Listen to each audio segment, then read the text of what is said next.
Whether or not we'll be able to do that, I'm not quite sure. Because they've had this, they ended the Facebook Live. For some reason, you can't go Facebook Live from Rumble Studio. And I was trying to get as many outlets as we can for the show. And it's time for us to start, actually.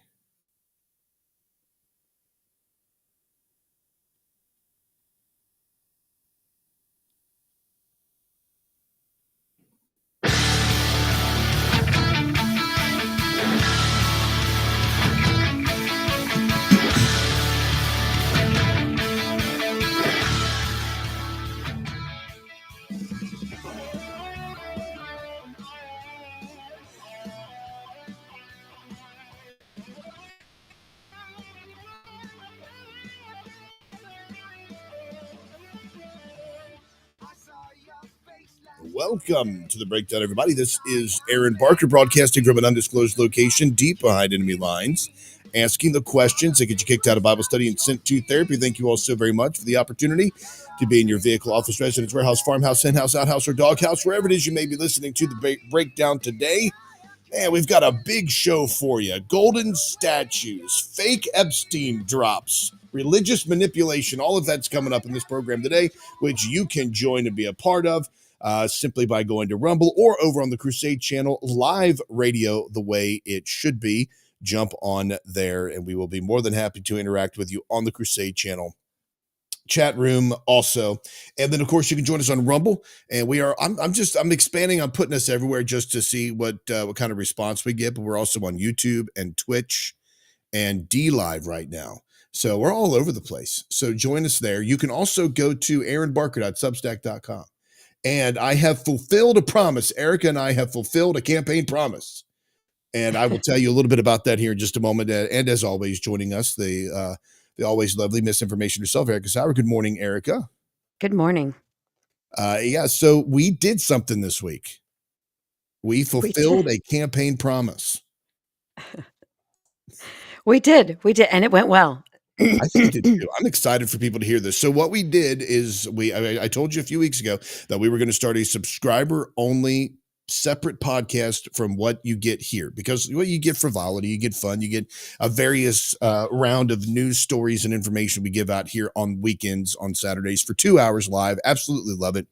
And we decided that there's some other topics that we really want to go a bit of a more of a deep dive into. We want to jump in a little bit more and get some more, just dig, and then have unrestrained, unmitigated, uncontrolled conversations where we don't have to worry about breaks or commercials or anything like that, just content. And we got a guy on that's coming up for the official release of the show, which is going to be Wednesday, March 5th. Wednesday, March 5th. And it is with a gentleman by the name of Marcus Pittman, who does Poorly Written over on Substack. And he also runs Lore TV. He's the CEO and founder of that. And it's just a really great conversation we had with him about culture and engaging the culture, music and art. And I had a great time, Erica. Yeah, I was totally into the fact that everybody he's working with over there at Lore TV is from the cartoon world that I watched. Right? I mean, all those references to Fairly Odd Parents, to Phineas and Ferb, to all of that. I was like singing theme songs in my head. It was great. I loved it. Sorry, Erica, are you there? Yeah, you didn't hear me? I did. I started getting a really bad echo over here, and so I was trying to figure out what was going on. But yeah, so he was from the same. All the folks that are over there are from the same kind of cartoon world that you watched. Yeah, I used to watch those shows, like with my son. That's about his age. The whole Phineas and Ferb, Fairly Odd Parents, all those guys. I think they're great writers. So I can only imagine the content that he's getting over there. It was very interesting. I thought it was really cool. Yeah, and I think I know what's so cool about it is it's not just people look at it like, oh well, Christian programming has a certain type of feel, certain type of aesthetic, and I I am the kind of person that believes that when you do something that's quotey fingers Christian, or from your faith background, it doesn't necessarily have to be like, all right, let's pull out our Bibles and let's read this. And this is the moral lesson we get from Jesus. It doesn't have to be that. You can be a No. Christian and then work in an industry like, like apartment managing or property management or in investigation or police officer, something like that. You can do that. And you don't have to be preaching the gospel every moment. You're actually living out your life and living out your faith by doing a great job. And it's the same thing in art. You can produce phenomenal art, great cartoons, great stories. You can tell great stories, and it doesn't necessarily have to be with let's preach the gospel now. Yeah, you even learned something, right? Or at least there was something he talked about that piqued your interest. I know for sure, right? And I can't wait to have people hear that. So if you are interested in that, and we really do hope that you are, if you are interested in that, just head on over to aaronbarker.substack.com and then subscribe. And then we're building up. So there's going to be a lot of things that are going to be happening with this. So it's not just going to be that. It's going to be other Bible studies. It's also going to be other lives. It's going to be subscriber only chats, all kinds of great things for you to be able to join and be a part of. And we're really excited for y'all to do that. So join there. Now, without further ado, Erica, have you ever thought about what it would look like if you were eaten by a shark? No. You don't ever sit and think about like what would it be like if I'm swimming along and all of a sudden I get just somebody gnaws on me and a shark gnaws on me and I get eaten. I mean, I might have thought about that as a child when I read Moby Dick, but I Mm. I don't no, not recently. Well, here is an interesting video that I saw, and I figured I would share it with everybody as a good way to kick this off. This is a diver who is down deep sea diving with sharks, and a shark decides that it wants to bite into his camera, and it takes it for an interesting little ride here.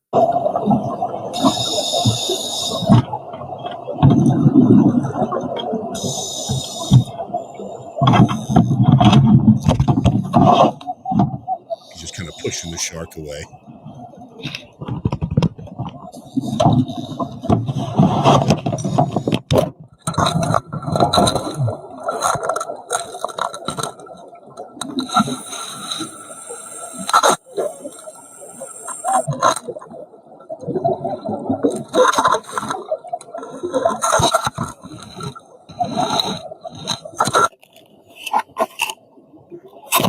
He almost gets it down there. He almost swallows that thing.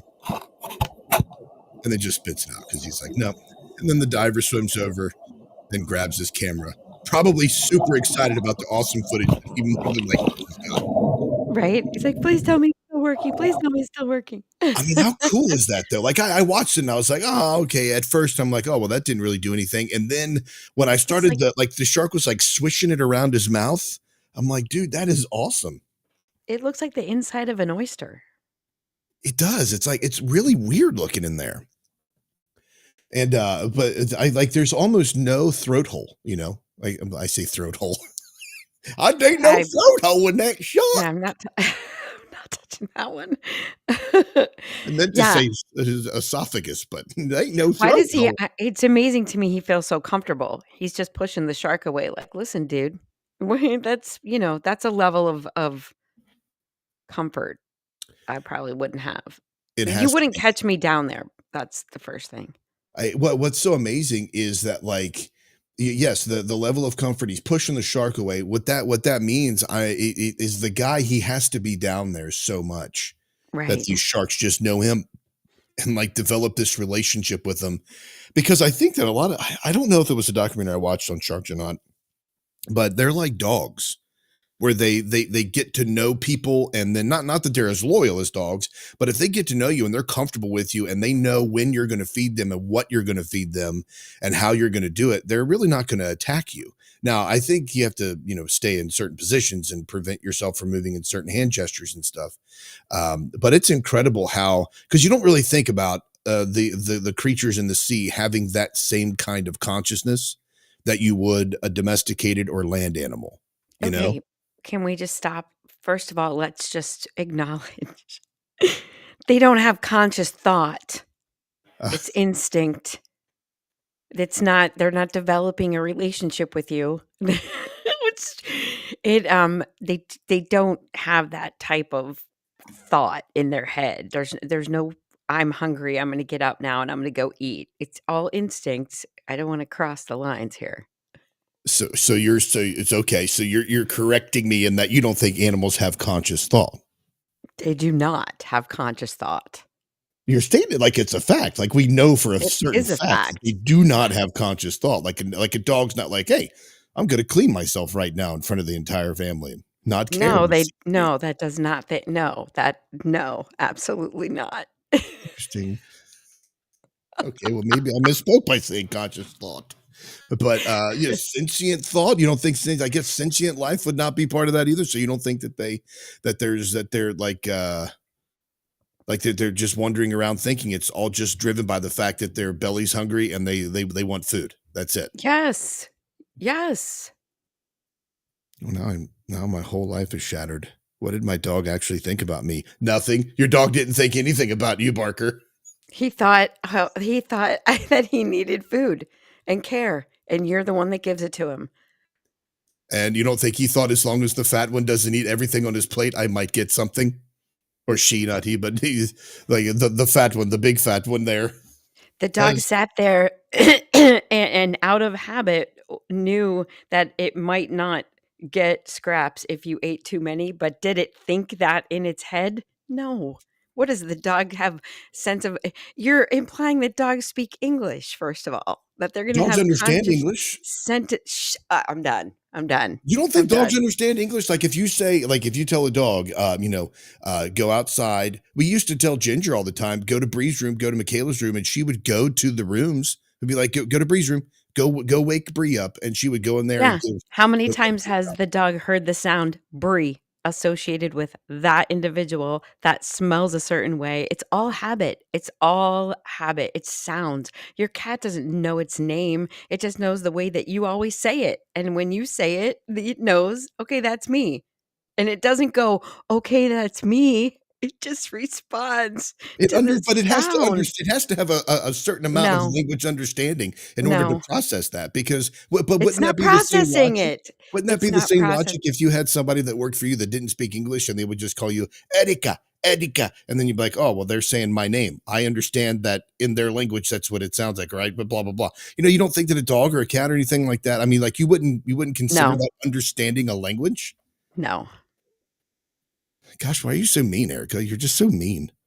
I'm just being real. Why do you? You know what? Your attitude, I know that's exact. I now understand it. You are a cat person. That's why your attitude is the way it is. No, cats are the same way. All animals are the same way. It doesn't matter what kind of animal they are, other than even it I'm not even sure, they say what a monkey has typed a manuscript. No, it didn't. No, it didn't. They don't have no, no. They don't have conscious, rational connection of nope. No. All right. Well, let's see what else we've got here on the palette for the rest of the day. That sets the tone. Erica, I mean, I genuinely, that's a fascinating conversation to me. That is genuinely fascinating because you do think about what constitutes conscious or sentient thought. What is the understanding of language or communication between folks? I mean, that's pretty Like, awesome. you think the squirrel that runs out in front of my car goes, "Oh my god, I'm gonna get hit by a car." No. No. It doesn't work. No. But we can maybe we can use this for one of our Wednesday subscriber only. I've tried to get Sorry. I actually tried to get a pet psychic on my show before. Stop it. I swear, and Stop I it. can't wait. Stop Some of it. the people I have lined up that are coming on the show, I have to give you a heads up on because I actually know what I don't know if I will. Like your unmitigated raw reaction to some of the things that these people will be saying on the show. I can't wait. Thank you. Well, at least now thank you. That is all the heads up I need. Be prepared for the Be guests that are prepared. coming on this show because I am not. Be prepared. Okay, well, let's see what else we have on the docket for today. What's deep in the chum bucket as we plumb the depths of the internet's most fascinating accounts of this world in which we live.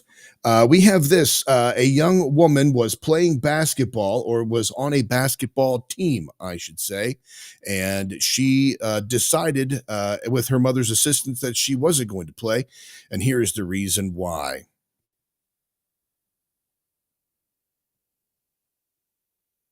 We realized there was a boy on the team. And let me just say, this person is 18 years old. So he's a grown man at this point that was playing on a JV basketball game with 14 and 15-year-olds. So I went up and I talked to the athletic director and I said, can you tell me if that's a boy on the team? And he said, I'm not going to, say we do not discriminate based on sexual identity. And I said, well, President Trump just yesterday signed an executive order saying there's no boys or men in women's or girls' sports. And he said, we do not have to follow that. We follow Washington state law and WIAA. So once that happened and I realized that Frances was sitting out, it wasn't until towards the end of the game when there was a lot that went on between the time that we realized there was this boy on the team. And when she was leaving, she was so mad. She felt like she had been exposed and it was just a terrible situation. She walked by and said that you're a man. She was so frustrated in the situation. And that is why she has been now charged with bullying, harassment, and intimidation for misgendering this person.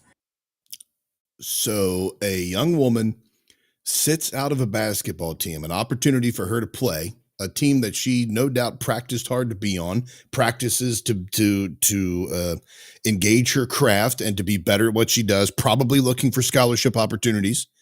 And the other team has an 18-year-old legal man playing as a female. The coach refuses to, quote fingers, misgender or discriminate based on sexual identity, and which he is discriminating against this other young woman who cannot play now because of a personal conviction. And as she walks by, she tells him, you're a man, just speaking reality to this guy. And now when they use the word charged, I don't know if this is legal, but it appears here that she has now been, they say, charged with bullying, harassment, and intimidation for misgendering a guy that pretends to be a woman so that he could play against females in basketball. We're full crazy town. Full on Nutsville. It is. It's absolute insanity. It's not. What do you mean? So you're not going to discriminate based on sexual identity, but you're going to discriminate based on sex. So that's okay, I guess, right? Yeah. It's just insane. The whole coast out there. I mean, come on, Yellowstone, right? What are we doing? The fact that people, first of all, kudos to this girl for sitting out. Exactly. Right? I get that. Kudos for standing up for it. These people, I think, that are saying I can't even believe we have to have a law that says you can't have a grown ass man playing on a JV basketball team with girls. But the fact we have to have a law for that seems crazy to me. But, then again, Gavin Newsom just announced he's starting a podcast. So there's that. The Foundation Against Intolerance and Racism, so FAIR, has filed a civil rights complaint on Frances's. So that's the young man that was supposing to be a female, behalf of the Department of Education after the school district reportedly launched an investigation into. Okay, no, sorry. Frances is the young woman who called who misgendered the person. But it says here that it is the official letter from FAIR said that it is a federal civil rights complaint filed under the U.S. Department of Education's Office for Civil Rights Complaint Resolution Process against Tumwater School District. The Foundation Against FAIR is a nonpartisan nonprofit organization, blah, blah, blah. We respectfully urge the OCR to investigate Tumwater School District for the actions described below and take all necessary actions to ensure the protection of sex-based rights guaranteed by Title 9, sorry.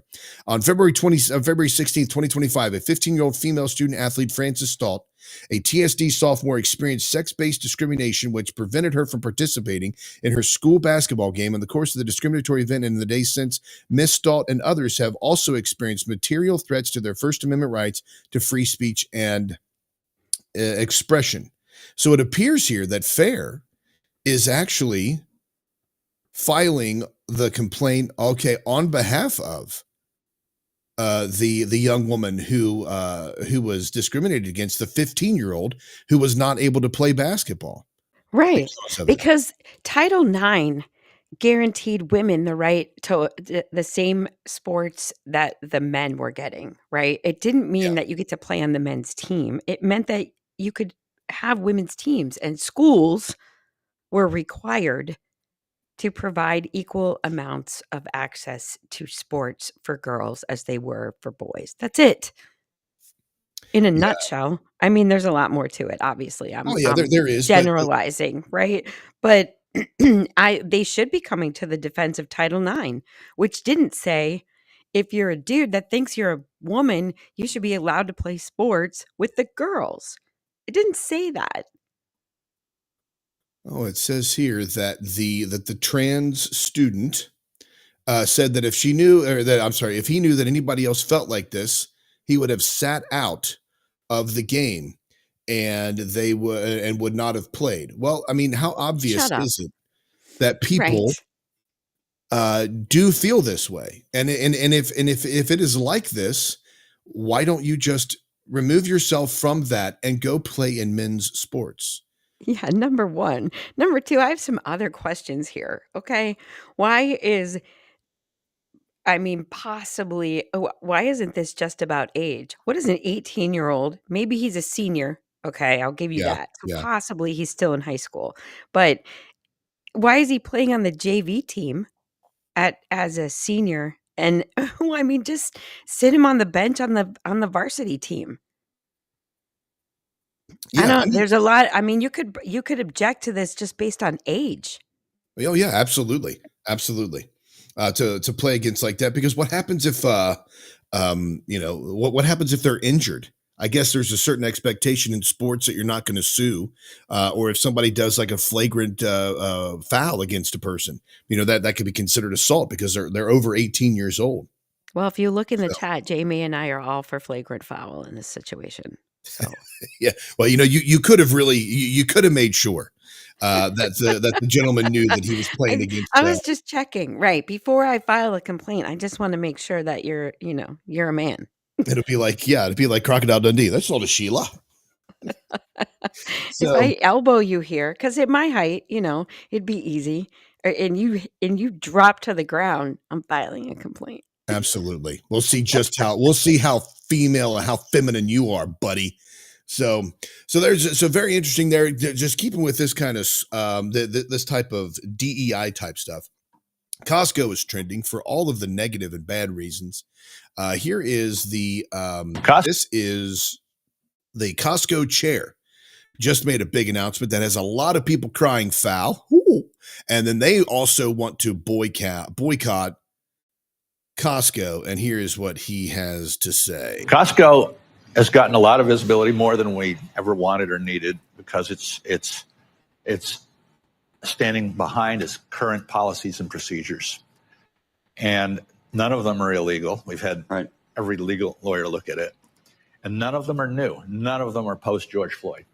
These things go back literally to the company's founding. We took an executive vice president from operations and made him our first diversity officer over 20 years ago.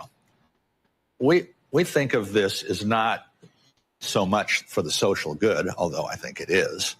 We think of this as part of a meritocracy.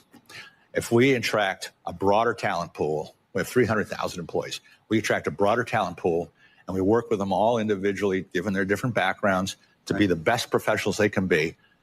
We have a better employee base to choose from. And I think it enhances our ability to be a meritocracy. Costco is So we're going to hire people because of their mental instability And we believe that that is based completely on meritocracy. So DEI, which seeks to weed out people and increase numbers of transgender and LGBTQ and different various belief systems of their of gender and different political ideologies, skin color, etc. They want to increase certain numbers based on those ideas about themselves or because of immutable characteristics, and that somehow increases meritocracy rather than just having it based completely on merit. I don't know. Maybe I'm crazy here. We're going to take a quick break and we get back more of this right here on The Breakdown. Don't go anywhere.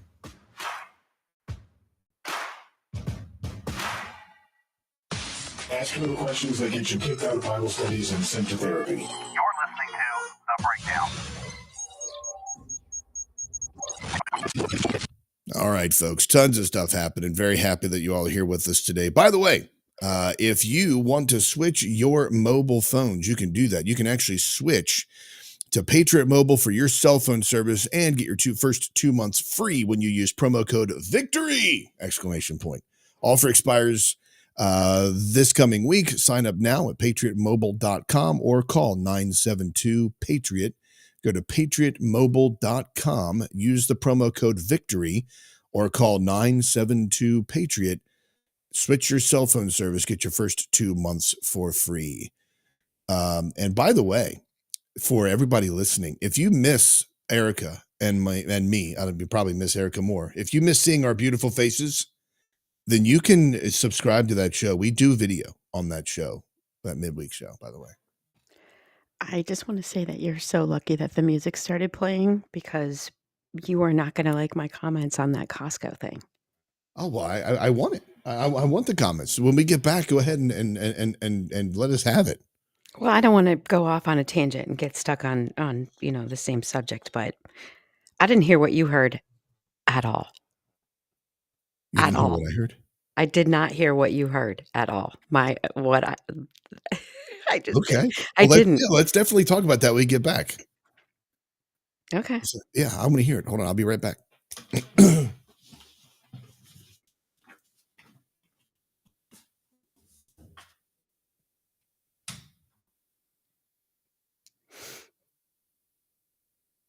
I didn't hear that at all, you guys. I heard a completely different message that came out. And I'll have to say this live if I'm going to say it to you guys without him here, but I think he's having an emotional reaction to the message.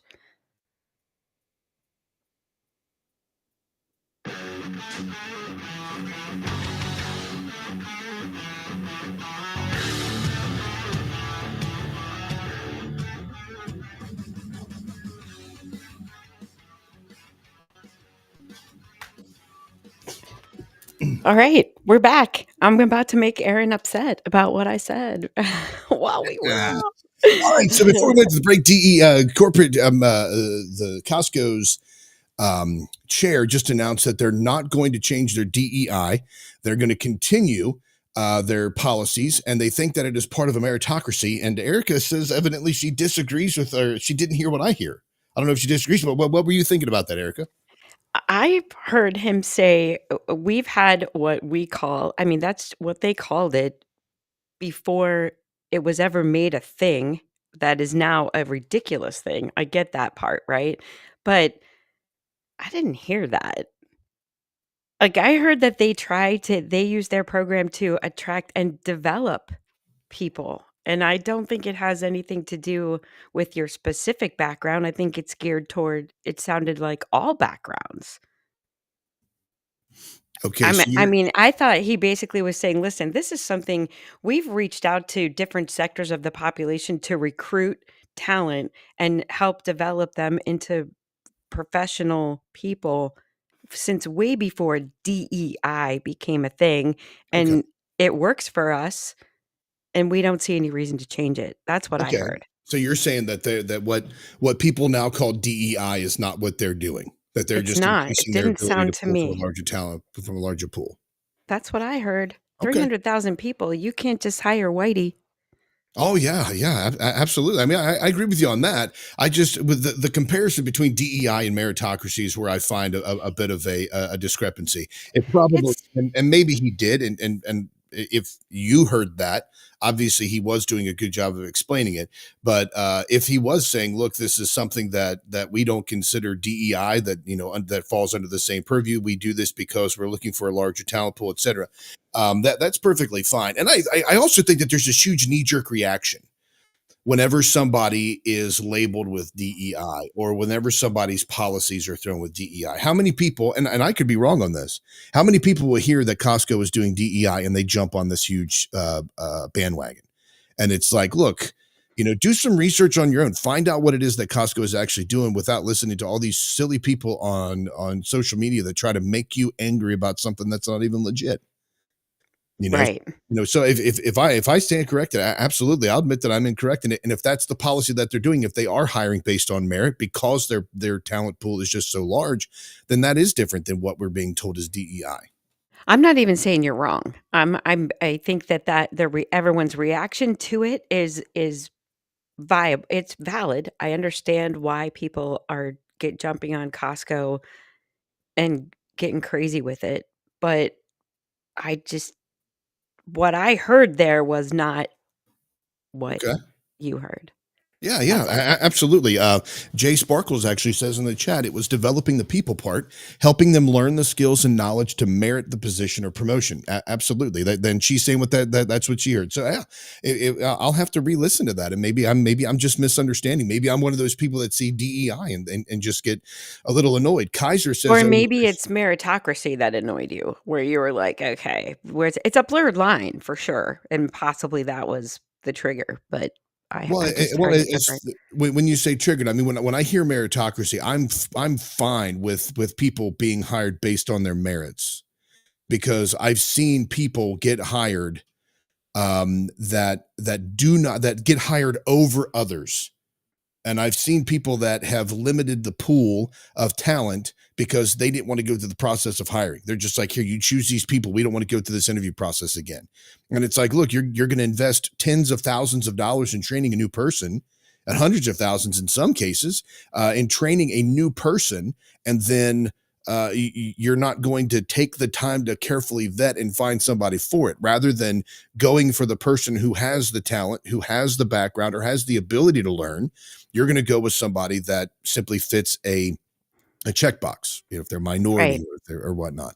And so I'm all based on merit because that's another thing that really makes me angry is that people will look at your, this was earlier when I was getting to the workforce. I've never been to college. I've never been to seminary. I've only got a high school degree. I'm not a pastor. I'm nothing. I'm just a dude, right? And I saw unqualified people get jobs that I was qualified to do because they had a 4-year degree. They had a bachelor's degree, and it could have been in anything. And they're doing jobs that have no relation to their bachelor's degree, but because they had a bachelor's degree, that made them a candidate for the job, and me, it did not.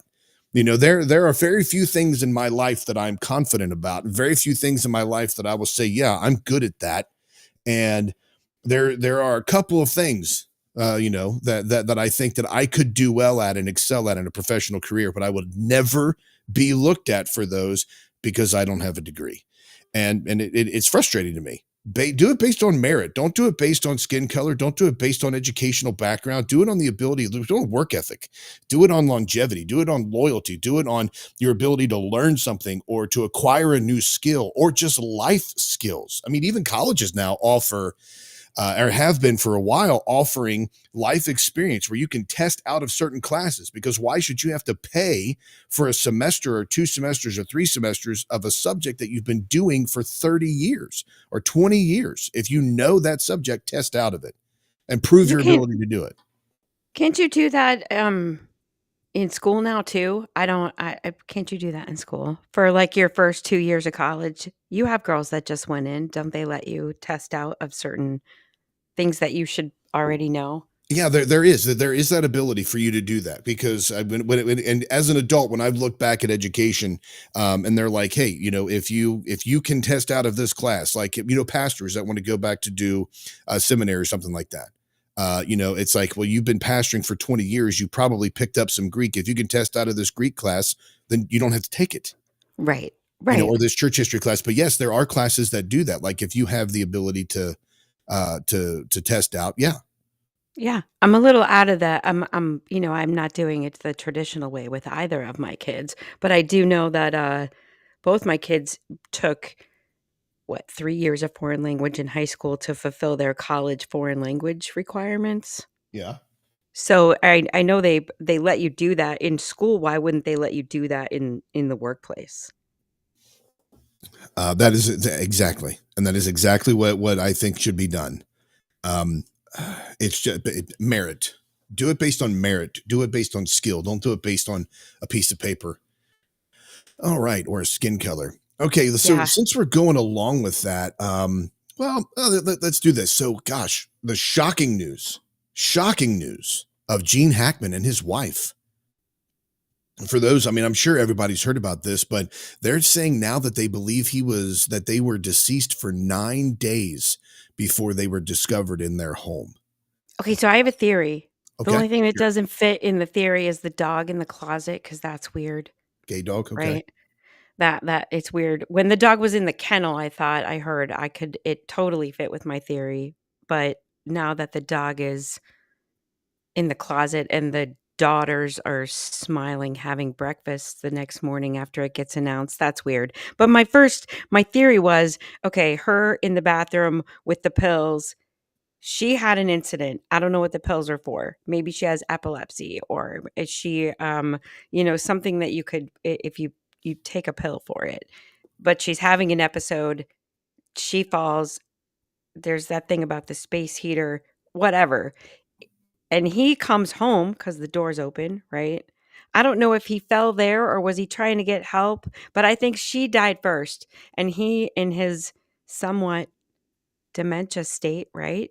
Isn't that a thing that he suffered from dementia? Just didn't handle it.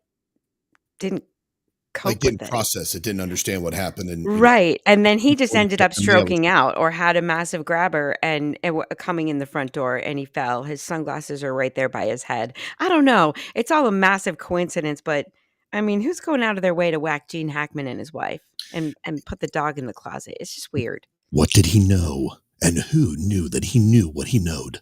Oh, it says here that Gene Hackman and his wife tested negative for carbon monoxide. That's the first thing that I thought about. First thing that billions of people, not billions, but a lot of people thought was carbon monoxide poisoning. Because like you're saying, what is it? What did he know? What did he do? But they tested negative for carbon monoxide poisoning. The manner and cause of death, of course, have not been figured out. Cell phone data, phone calls, text messages, events, photos, and the cell phone tried to piece a timeline together like they always do. I sent my mom a text because she's the one that let me know about this too. Actually, I'll have to look it up on my phone because she's not part of the Mac world. But I sent her this. This was released earlier in the day when they first discovered him. It said that by TMZ, a Santa Fe detective who sought a search warrant wrote in his affidavit that he believes the death of the two deceased individuals to be suspicious enough in nature to require a thorough search and investigation because the reporting party found the front door of the residence unsecured and opened. Deputies observed a healthy dog running loose on the property, another healthy dog near the deceased female, a deceased dog laying 10 to 15 feet from the deceased female in a closet of the bathroom, the heater being moved, the pill bottle being opened and pills scattered next to the female, the male decedent lying located in a separate room of the residence, and no obvious signs of a gas leak. So no gas leak signs, no signs that they were carbon monoxide poisoning, and all of this suspicious activity. Maybe it was a murder-suicide where she potentially poisoned her husband and then took the pills herself. Or maybe... He was in the mudroom. Like right when you walk in the front door, his sunglasses are by his head on the ground. It would be like you're an 80-plus-year-old man coming in confused. I think he fell, or that's where he just dropped. I get it though, but that's why they asked for the search warrant. Yeah. And not knowing it is weird. Now, see, you're saying the dog was found in the closet. Was the closet door open? Like, I'm thinking the dog's locked in the closet. They open the closet. There's a dead dog in there. Maybe the dog just laid down by the dead woman and Right, died. right. Like, was the dog old? Did it starve? Could it not get out of the house? But no, because the door was open. So there's a lot of weird, but It is. It's how are you very gonna go? You can't be worried about what a really elderly gentleman with dementia might spill. yeah, and You know? yeah, and it's like, what something had to have happened where they all died because, like you're saying, the front door open, the dogs could get out. There was one dog running free on the property. The dogs are going to find food. They can survive 9 days. And they say that the reason they knew it was 9 days was because that was the last confirmed event noted on Hackman's pacemaker was February 17th, 9 days before the body was found. Oh my god, he had a pacemaker? Yeah, pacemaker, yeah. What So was the event? A I grabber? I mean, what's okay, now see, that even confirm I feel like that just supports my theory. Yeah, I mean, there's a lot. It'd be interesting to follow this. I mean, there's going to be all kinds of things about this beloved actor. I always remember him from Lex Luthor and The Firm, but of course, he did a lot of other acting way before that. But yeah, really weird that all of this happened, and just continuing to follow that story because it is just suspicious. And I'm interested to find out more about it. Here's this so how is it not found? That's weird. So Jehovah's Witnesses do not believe in blood transfusions, and this link is now dead. There was a person that had a heart event and needed a heart transplant. I don't know how they did this all, but they had not a heart transplant, a bloodless heart surgery. And it was done to honor the devout Jehovah's Witness religious belief. For some reason the link is dead, and now I have to look it up completely again here. So it says here, a local man was saved with just hours to spare after the doctors at Christ Hospital performed a bloodless heart surgery. It said almost 2 years ago, 65-year-old man suffered an aortic dissection. He was given just hours to live without the surgery he needed, but the tenets of his faith stood in the way of him receiving a typical surgery to fix the issue. It was his faith in the doctors at Christ Hospital that ended up saving his life. He said that there's all kinds of stories and information about him and how he had the event and all of that. But they said here that the bloodless heart surgery was performed, and there's a growing scarcity of blood donations, which is driving this. And it's a skill that the medical community will need to rely on more in the future. So people are not donating blood, which means that they're trying to find other ways to perform surgeries that do not require blood transfusions or increase blood flow into a person's body. That's incredible to me. Now, this kind of tech, this kind of science, this isn't AI stuff. This is just people trying to save people's lives. This is pretty amazing. So and the fact that they would go out of their way to honor a person's religious tenets as well, because Jehovah's Witnesses, they don't receive blood transfusions because of the death and because life is in the blood. There's a passage in the scripture that talks about the blood being the source of life. So they won't eat foods with blood in it. Everything has to be completely charred. Essentially, they won't do blood transfusions or surgeries which require that. It's pretty incredible. I mean, I think they should probably figure that out. And I don't know why this didn't occur to me until right now, but if I'd have surgery right now, I would, if it was unplanned, I'm gonna have a problem. If it's planned, I'm probably donating my own blood, right? Like, that's a thing you can do, is donate your own blood for them to use. The other thing is I'm gonna want the option to have unvaccinated blood. Oh yeah, and people are trying to sell unvaccinated blood and unvaccinated sperm for huge amounts of money. Yeah, I mean, if you can sell your iPhone that still has TikTok on it, your Apple 14 or whatever, you can for $2,500. I'm pretty sure you could sell unvaccinated blood and sperm for a pretty penny. Yeah, and somebody in the comments said here, I'm surprised. There's Roger Rabbit. He said, I'm surprised they haven't perfected synthetic blood yet. You remember the movie Daybreakers?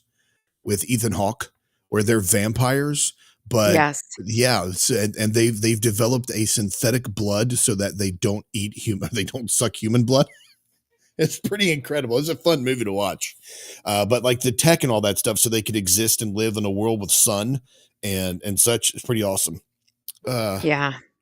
Let's see. Bry 2020, who is also on the Crusade Stadium chat room, which by the way, we're live on the Crusade channel, live radio the way it should be. He said that Mike Church had a theory about Hackman that he had a heart attack.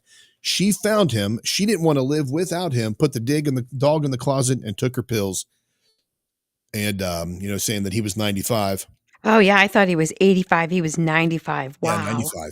Yeah, and Wow. his wife was. Yeah. Kaiser said his wife was 30 years younger than him. He was, or she was. Yes, that's true. I just think, is it suspicious? Yes, but nefarious? Probably not. That's interesting. Suspicious, but not nefarious.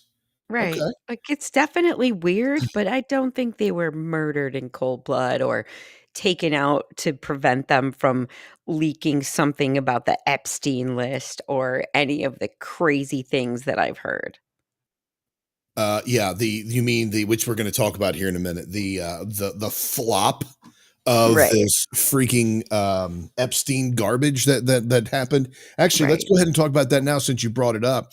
Here is Pam Bondi. This was her statement on Jesse Waters. And you want to talk about the pinnacle of journalism. You go to that Bill O'Reilly simp, Jesse Waters. He's the guy to listen to, that arrogant schmuck. Bill O'Reilly. That's where he got his start. He was on the Bill O'Reilly show. He did that Jesse's World or whatever on the street and all that crap. Oh my gosh, man. Waters World. Yeah. Yeah. And I'm like, I tell you, I cannot stand Bill O'Reilly. I think Bill O'Reilly is a worthless hack. If you have Bill O'Reilly on your show, I'm not listening to it. I.e., that's a threat, Glenn Beck. But like anybody that says, hey, let's put Bill O'Reilly on my show and see what he has to say. I put those in the same category of folks who put Dick Morris on their show. Can you please put somebody else on there that is going to have an accurate prediction of what's going to happen in society? Maybe an accurate assessment of what's going on in the political world? I mean, let's go to the half-deflated basketball-sized head of Bill O'Reilly, who creepily calls women and leaves voicemails of sexual harassment. The Dumas can get the hubris and arrogance of a moron like that. They should have. I'm so glad when that guy got fired. Anyway, here is Pam Bondi on Jesse Waters' show the day before the huge Epstein announcement. Here we go. This is what she had to say. Breaking news right now. You're going to see some Epstein information being released by my office. What kind? Are we going to see who was on the flights? Are we going to see any evidence from what he recorded? Because he had all of his homes wired with recording devices. Yeah. What you're going to see, hopefully tomorrow, is a lot of flight logs, a lot of names, a lot of information. But it's pretty sick what that man did. Okay. Well, along with his co-defendant. Absolutely. And he had help. That's for sure. He sure did. Okay, so there's that's what Pam Bondi had to say. And then when she released the information, all of the information that was released was stuff that has been released for years. Nothing new, no revelations, no flight logs, no lists of names, no audio recordings of his residences and people name dropping. Nothing at all that anybody has not already known. This is just nothing but a publicity stunt and a full-on crappy, garbage-filled crap is all it is. By the way, hold on a second. I'm getting. Oh my gosh, crappy, garbage-filled crap, y'all. That's prophetic right there coming from you, Aaron. That is actually.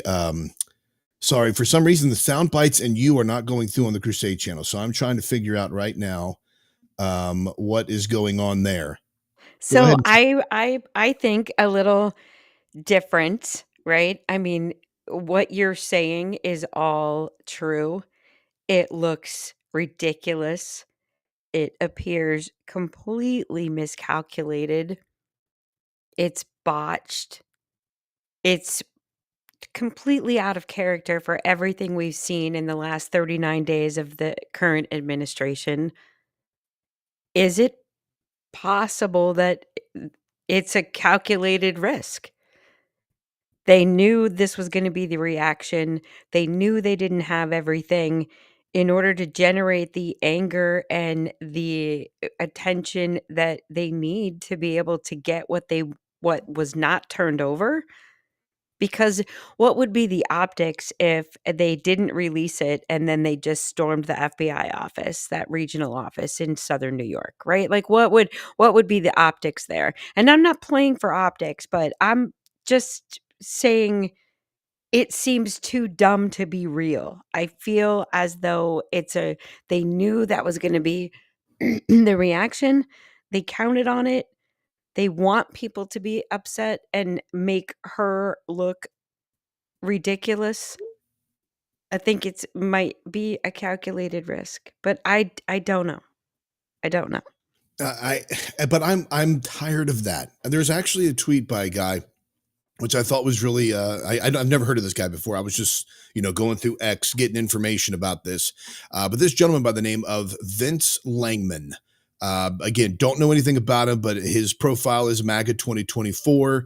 All lives matter, blue lives matter, all that stuff. So he and I would probably have a great amount of disagreements on a lot of things. But here's what he had to say, and I agree 100% with this. He said, the reason I'm going hard on Pam Bondi is because I remember when everyone told us that John Durham was a bulldog, just give him time. And he spent 2 years slow walking the investigation until after the election, then released a mean letter. We can't afford to let that happen again. I agree 100% with that. And I think that's the frustrating thing is that we're being told like, okay, so, they're slowing down on the deportations that Trump promised to do. They're doing all of these political shows, the executive orders about the men and women's sports and the executive orders about shutting down the hospital, the transgender surgeries, et cetera, at the hospitals. All of that is well and good. But right now we're looking at a man who has been accused of trafficking women, a woman who is in prison or is in at least jail right now because she trafficked in this. And none of the information has been released. You have Pam hold on. Who evidently, she evidently knew what she was looking at. I understand that, but you also have a federal government that's trafficking women from hotels, illegal immigrants, from hotels, children to strip clubs directly, right? In Florida. So, and Pam Bondi was also the attorney general in Florida. Was she? I don't know if she was the attorney general at the time in Florida when the Epstein was using the local jail as a place of activity, right? I mean, yes, there's questions. Yes, there's questions. And I don't know. I mean, you can only imagine. We already know some of the magnitude of the fight that's coming or that has been put out there and the ridiculousness that you can't put an animal in a corner and expect it not to fight back. And we're only going to get to see the fight that's on the surface. We're not even going to see the fight that's underneath that's going on. And I think we're not going to get 100% of what we always want. I don't know. I understand all that. The thing that I'm also frustrated about is that she was looking at this information and that she still went on Jesse Waters like, oh, tomorrow you're going to see some stuff. You're going to see it. And then it's like, oh, nothing's there.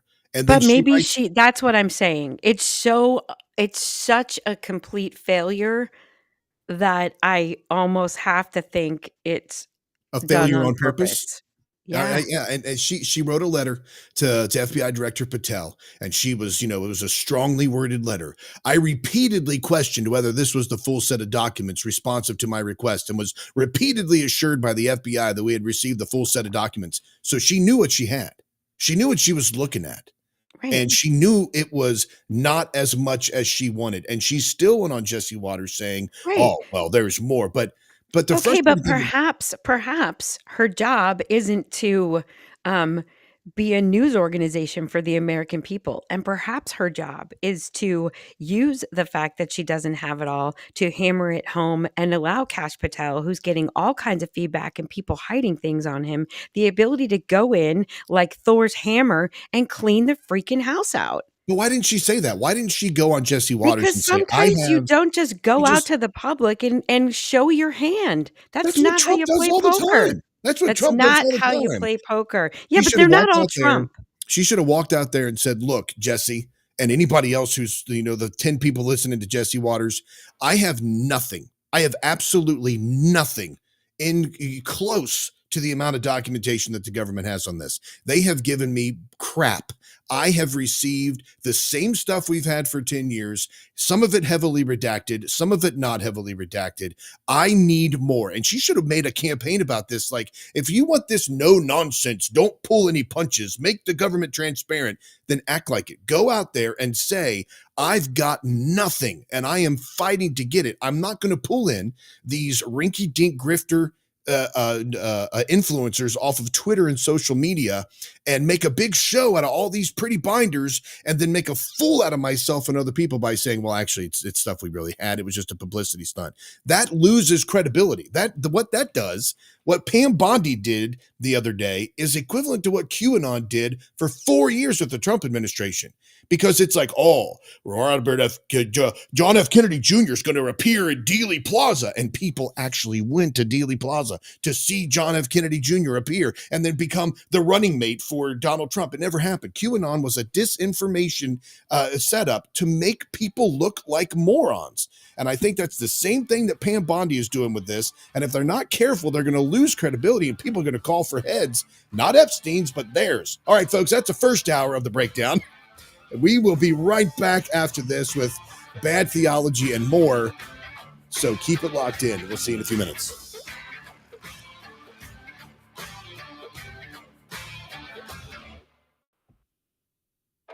There we go. All righty. By the way, if you're watching this on Rumble, we really do appreciate that. And this sponsorship that we have now actually is from Rumble, one that's incredibly important to the survival of the company of Rumble and for us. When Rumble first started in 2013, they built a platform for the small creator. They didn't censor or have biases. They were fair and treated all creators equally. No one thought platforms would censor political conversation or censor opinions on COVID, but they did. Facebook admitted they felt pressured from the Biden and Harris administration. Rumble did not. They held the line. They are attacked daily for giving us a voice to talk to you, and they are attacked in corporate media. They are attacked by governments like France. They are attacked from brand advertisers who refuse to work with them. And corporate America is fighting to remove speech. Rumble is fighting to keep it. Rumble won't survive with brand advertisers because they don't get much of it. So watching our show on Rumble is the most they can ask from you. But if you really believe in this fight, and if you really have the means, one major way you can help Rumble survive is by joining Rumble Premium. Join the community that believes in the First Amendment and believes in our human right to free speech. Rumble is offering a $10 off coupon with the promo code STUDIO. When you purchase an annual subscription, go to rumble.com/premium and use the promo code STUDIO. As mentioned, if you have the means and believe in the cause, now is the time to join Rumble Premium. If you don't have the means, we're just happy if you watch us on Rumble. Go to rumble.com/premium and use the promo code STUDIO for $10 off of an entire year of a subscription. All right, folks. Hope I didn't run anybody off. Oh, well, let's see. I've heard that, by the way, Timmy, that this is Mossad because Epstein was a Mossad agent.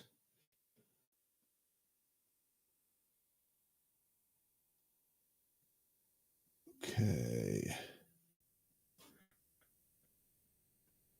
Hey, Rocky.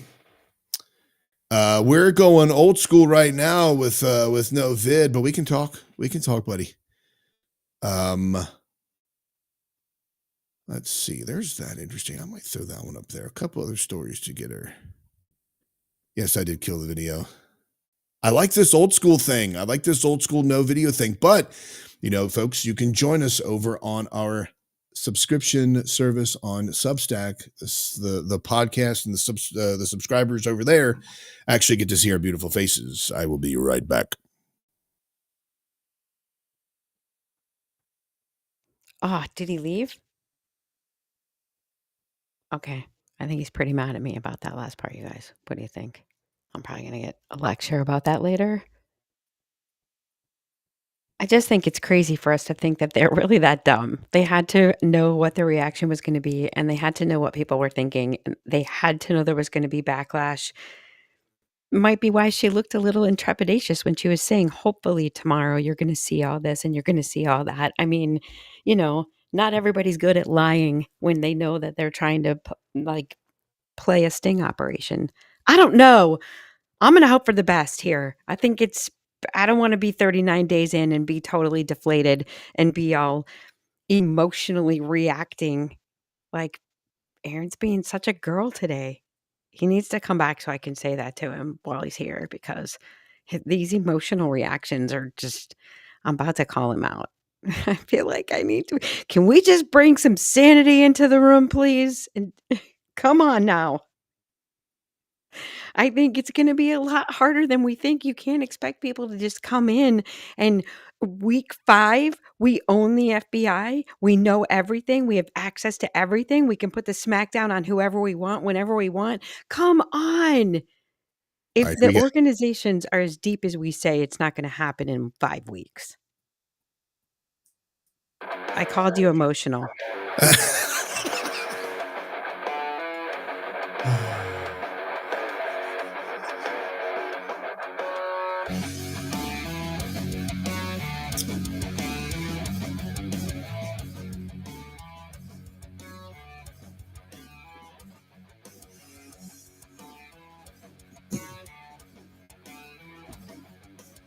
Welcome back to The Breakdown, folks. Thanks for staying with us. Really appreciate everybody's support. You can go to crusadechannel.com, live radio the way it should be. You can join the chat over there, which is the Crusader Stadium chat. You can also join us on Rumble. And I went on Twitch and D-Live. I don't think we got much on D-Live right now, but we went on all of those places right now.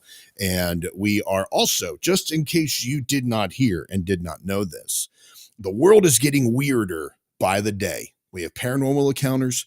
Conspiracy theories are turning into headlines. A culture war is raging right in front of us. And if you're tired of the mainstream narrative and want raw, unfiltered truth, you are in the right place. So not only do we do live 2 hours on Saturday and have raw, unfiltered, emotional responses to cultural things happening right now, but you can actually get an exclusive Substack-only show where we dive deep into paranormal, conspiracies, entertainment, biblical insights, all with Erica's sharp wit and my lack of intelligence. No corporate overlords, no fact-checking nonsense, just real discussions about the mysteries that are shaping our world. Go to aaronbarker.substack.com and subscribe. What you'll get is exclusive full-length episodes, commercial-free, behind-the-scenes content, subscriber-only discussions, Q&A, and chats. The world is not what it seems, but you don't have to figure it out all alone. Join in the movement today. Go to aaronbarker.substack.com and subscribe. And I can't wait for you all to hear the show that's dropping on Wednesday, March 5th. It's so awesome. And then the shows we have lined up after that are going to be incredible. All right. So let's jump into this here. We got bad theology coming up in a segment, but there is this one story that I thought was just like, I don't know. It's a head scratcher to me. The Alabama school cafeteria worker was collecting donations to pay for children's lunches. Okay, she was accepting these donations. She wanted to make sure that kids were getting lunches. She wanted to be able to pay, and they ended up firing her for it. They said that an Alabama elementary school cafeteria worker was fired for accepting donations to the school lunch program before lying about it, she says. The story says, to the principal during a public questioning in the crowded lunchroom. Yvette Dunn was terminated from her position at Shelby Elementary School when the school board ruled that she couldn't be trusted in her role following the October incident. Dunn, who worked in the district for nearly 10 years, accepted a donation to the school's parent-teacher organization fund for school lunches. It says that, however, the school claimed it wasn't part of Dunn's job description to take the money as she wasn't trained to handle the transaction. The outlets added, school board members voted on the termination following a 6-hour hearing Monday night. Before Monday, Dunn, whose children attend the school 39 miles south of Birmingham, had been under suspicion since October. Her legal team argued that her job description did not state she couldn't collect the money, and she only talked to the donor because they had reached out to her first. She also claimed she knew funds were being depleted and was aware that if it got below $200, the money couldn't be used to pay for school lunches. School principal Stacy Adderholt confronted the worker in the crowded cafeteria in front of other employees to question Dunn about the donation. Dunn said she lied to Adderholt to protect the donor's identity and that she was scared to admit she had accepted the gesture. The funds were monitored by several workers in the cafeteria. Part of Dunn's job was to ensure students' accounts had money in them. The decision to fire Dunn was based on her lying to the principal, which she says she did because she was scared to admit what she had done. It's imperative that you could be trusted. And according to the outlet, Dunn's lawyers argued that none of the money was misused and correctly placed into the fund. They also pointed her employee reviews show good record of employment. And that it was all this one little thing about her lying. She said that her firing was too harsh a punishment for what she did while pleading for her job back. She said, I made a mistake and I think I should be able to go back to my job. In my opinion, I think I should have been suspended for 2 weeks. She said at the hearing, I don't think I should get terminated just for not telling. Interesting that they're going after this. That they're going after something like a lie like this, like, the purpose of her lie, etc. It really bothersome to me that they're going after this. I don't know. Maybe I'm just being too emotional about it. I'm not sure. It feels a little extreme. Okay. But maybe they're not releasing all the details. I don't know. They're saying she's been under suspicion. Why are you suspicious of her? What's suspicious about it? Yeah, like what happened? What was going on that made you ask and question and all that stuff? Right. I mean, they're saying none of the money was misused. Prove it. How do you prove it? Who was in charge of overseeing what came in? It says the money going out was overseen by people in the cafeteria, but how do you know they didn't disperse $2,000 and she got $5,000? There could be more details to this, and perhaps just firing her, they're doing her a favor with not charging her with a crime. Yeah, that's possible. It is all part of that. But now, gosh, what's up with you, Erica? Now you're sounding all like June 24 me. You're all like, wait till all the information comes out. Wait till we have everything. I'm gonna blame Beaver because on Thursday she publicly called me out for being a nice person, and I feel like I've been having a hard time since then. What, like it's just like threw you off your rocker? Like maybe a little bit. Wow. Because she was all like, I know. I'm like, oh my God, we're live. Don't stop telling people that. No, I'm kidding. I'm fine. I'm just trying to, I think someone said something this week, and the way that it was said is not, I can't repeat it because it's not for this show, number one. Number two, anyone who heard me say it out loud would be like, that is the most sexist thing I've ever heard anyone say. But I took it as a directive to pay closer attention to my own behavior. Oh, man, you need to write that down and tell me after the show, because now I've got to know what's going on. I've got to know what's going on now. I have no problem waiting for all the facts and evidence to come out. But when it comes down to what the American people have been promised and what we need, that's what I get angry about. But we'll talk about that more as the show goes on. All right, here, folks. Now it's time for everybody's favorite segment of the show, and that is Bad Theology.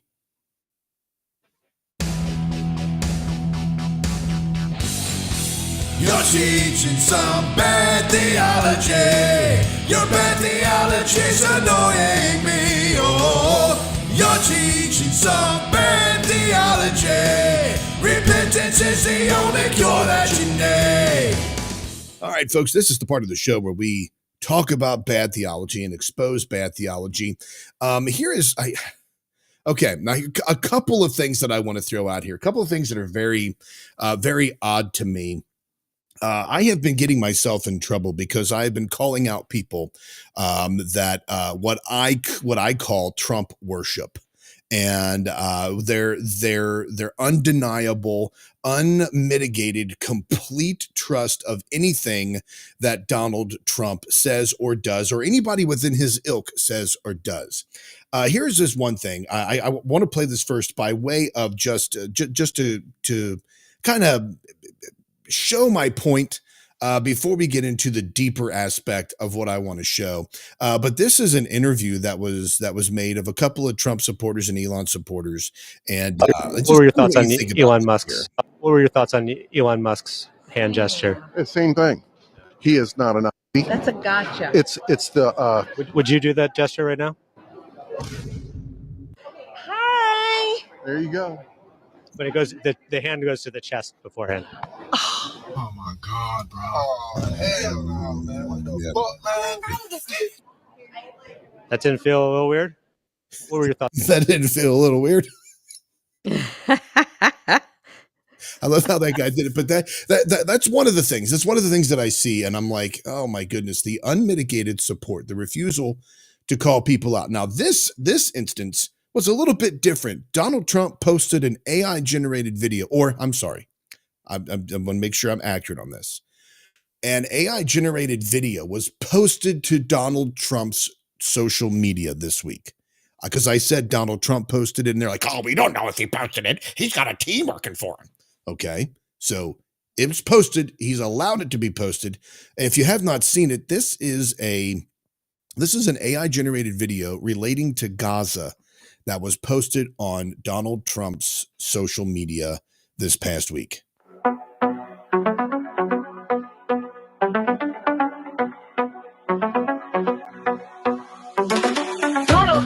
To set you free, bringing the light for all to see. No more tunnels, no more fear. Trump Gaza is finally here. Trump Gaza shining bright, golden future, a brand new light. Feast and dance, the deal is done. Trump Gaza, number one. Trump Gaza shining bright, golden future, a brand new light. Feast and dance, the deal is done. Trump Gaza, number one. Did you notice a couple of things in there? Am I the only one who sees this as parody? Am I the only one who's like, this is some seriously trolling? Like, do you know how mad this is making people? And I'm here for it. I find it's free speech, and I think it's funny as hell. So okay, so I understand that point. First off, here's this, by the way. These are transgender belly dancers. I don't know if anybody noticed that or not. But these are dudes belly dancing out here, right? The other thing that is, of course, troubling because it's Gaza. It's another one of the things that Trump said or done. Here's him dancing with a scantily clad woman. And how much more upset? Hold on. How much more upset can you make a quotey fingers? Oh God, Palestinian. Than to put a transgender in a belly dancer costume. I'm sorry. Brilliant. But are you serious that the leader of the free world is posting is allowing this kind of trolling stuff? This type of trolling is stuff that I would do. And I'm a nobody. I don't know why we're all of a sudden expecting his childlike sense of humor and the way that he is. We're talking about somebody who participated in the WWF scene. This is not someone who is just going to all of a sudden not be about the show. That's a ridiculous expectation. Okay, if it's a ridiculous expectation that a person who is elected president not troll quotey fingers or allow this kind of garbage to be posted up on his social media, I think it's irresponsible. I think it's childish. I think it's ridiculous. You are a grown man in your 70s who is supposed to be leading the free world in an extremely tumultuous area of the world, who, if you fart in the wrong direction, will blow up your family. And yes, Palestine is a real place. It has been a real place for a very long time. And the fake Israelis came over. I'm sorry, the fake Jews came over and took it over back in the 60s. So yeah, there's that. But to troll like this, now first off, now that's the first part. I don't think that a president of the free world should be doing anything like that. I think that they should be. I think we should be able to trust a person in that position to be more mature than posting up a childish social media video to get a lot of responses. Now, well, I think that expecting someone to behave like someone they're not is not what I want. He was elected, and that's who he is, and that's what you're going to get, and that's authentic. So you might not like it, but I would prefer that to it being done behind closed doors. Like, hey, look at this AI video that Trump and his cabinet members are sharing behind the scenes. Put it out there. I'm here for it, and I'm okay. It's time for people to get their freaking sense of humor back and stop taking every dang thing so seriously. I'm sorry that it's being perceived as that.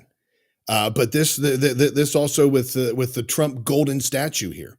Now, one thing that I was very pleased about was that when you look at the comment section on his Truth social media, there were quite a few people who were not happy with the fact that it was a golden statue of Donald Trump that was shown like this.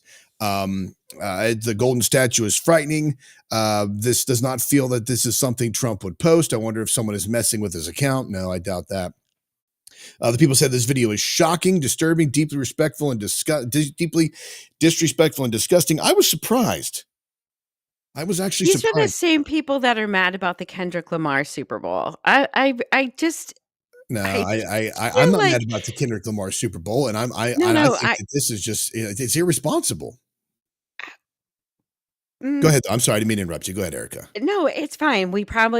Today might be our agree to disagree show because I am definitely like, it's about time. It's about time somebody made the inappropriate joke again. It's about time. And who doesn't associate Trump with gold? It's not about the golden statue that you're supposed to worship. It's just funny. Everything. The guy's got gold toilets. He's all about gaudy and pretentious. And since when is he not? And it isn't like he's doing that in a negotiating forum. That's not how things are working out behind closed doors. I would prefer to have it out there, and people don't have to like it. That's the beauty of it. It's okay, but I'm not going to have some sort of outrage over it. And I'm sure there will be. I'm sure there will be things that are done that I am like, okay, I'm just outraged, and you're going to be like, well, Erica, you're just overreacting. But it's on this one, it isn't even about Trump. I don't even care who that is. I think it's funny to make a video that portrays us creating a resort style getaway out of Gaza. And I know you and I differ, and you're probably right now in your head going, she's a Zionist, but I think it's funny. And you're entitled to your opinion, Erica, and you are probably right. It is going to be an agree to disagree day, which is very weird. Usually these, but I'm glad about this. I'm glad we're being challenged. Here's this other one. Now, this is, since you mentioned Kendrick Lamar, this is a church service that decided that, they were going to dance to some Kendrick Lamar, and not just any Kendrick Lamar.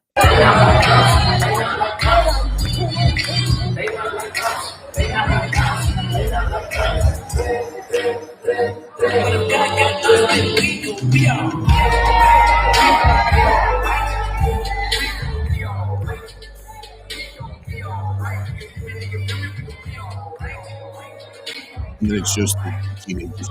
I think that's probably one of my favorite parts of this whole video was the fact that while these adults are there doing it, then it shows the teenagers here, and the teenagers are like, "Oh my gosh!" Right? Like, what is happening? And look at and it's all the people that are dancing are like old people. And it's like, come on now. This is that's well, they all got the message to wear their cool outfits. That's the generation. Well, this is actually an first African Methodist Episcopal Church.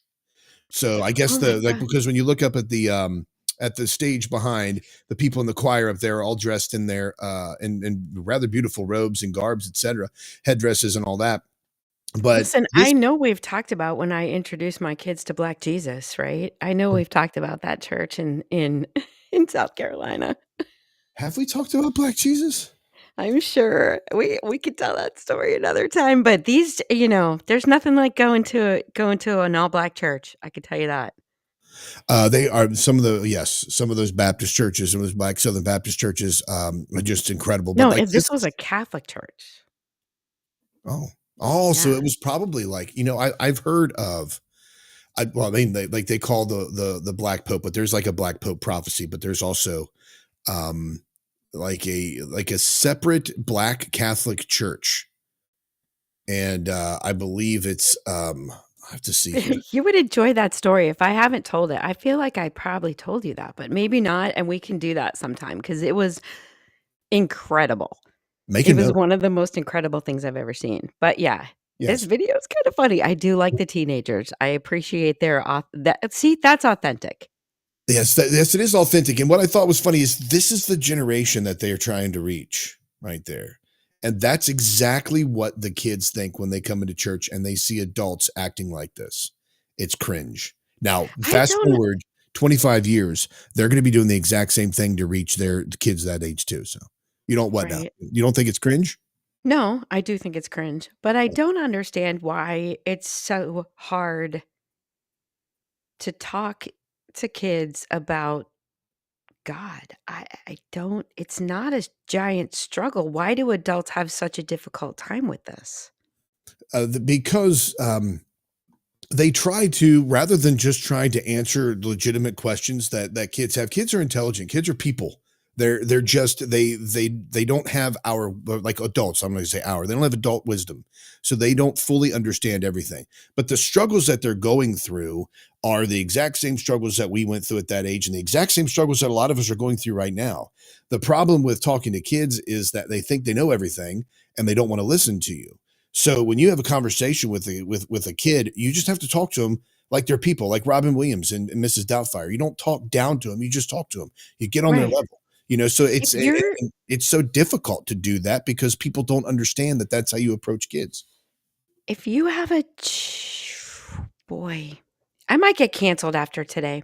If you have a child that you are trying to encourage to be a believer, right?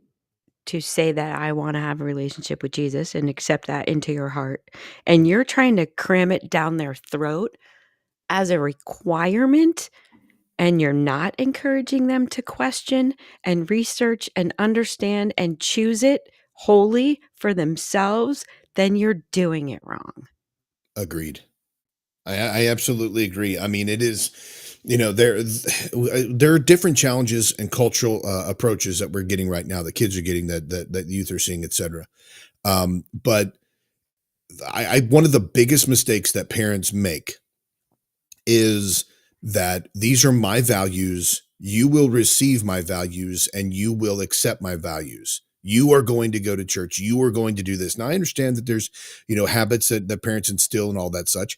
But when it becomes like you're saying, where this is what I believe and you are going to believe this and you're not going to question it because that's what the pastor says or the Bible says, etc. There's no room for doubt. There's no room for a child to be like, well, what about the problem with suffering? What about that's unrealistic? Exactly. It's unrealistic. And I don't want my child to believe because I said so. I don't want my child to think the way I think about anything.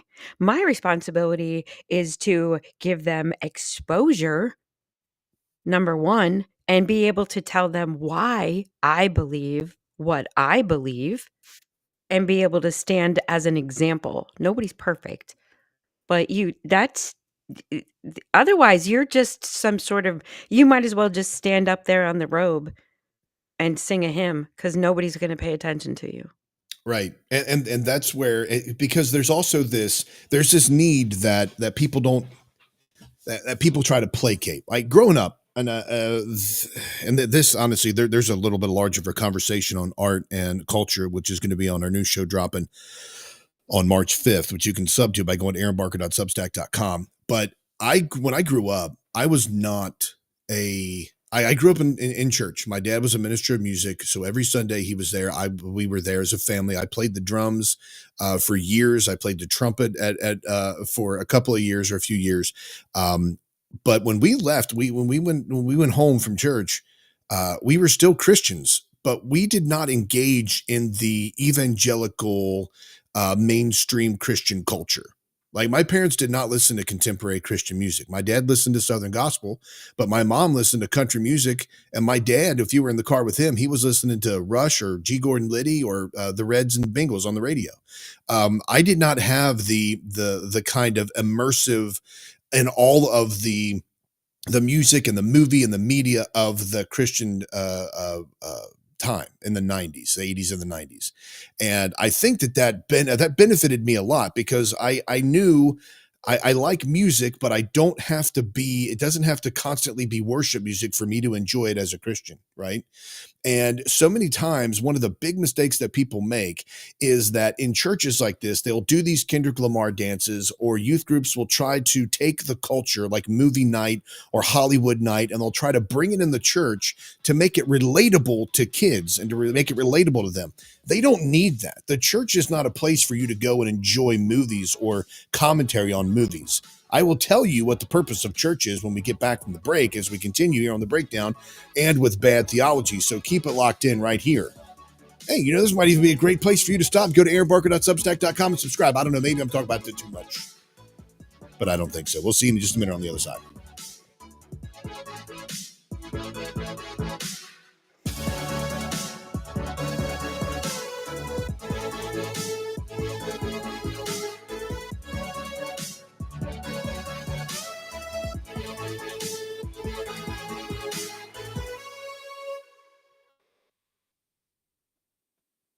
It is an interesting day today, Erica.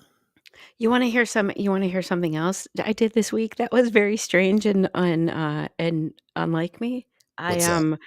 I told you that I just finished redoing the employee handbook. Yeah.